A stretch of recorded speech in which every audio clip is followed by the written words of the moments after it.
বলবো না গো আর কোনদিন ভালোবাসো তুমি মোরে। সুন্দর কইরা গো কাম করো গো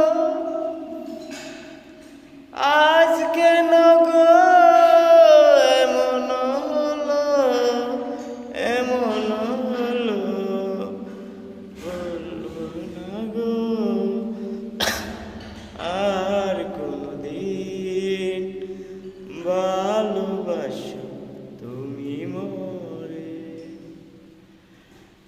হাই গাইস, কত কষ্ট করে দেখো কাজ করে, অনেক গভীরতা, অনেক গভীরতা নিচে কাজ করতে আছে, বুঝছেন? আপনারা একটু লাইক কমেন্ট শেয়ার করে দিবেন গাইস। এবারে কাজটা যদি ভালো লাগে লাইক কমেন্ট শেয়ার করে দিবেন। ওকে ওকে, ধন্যবাদ সবাইকে। আসসালামু আলাইকুম।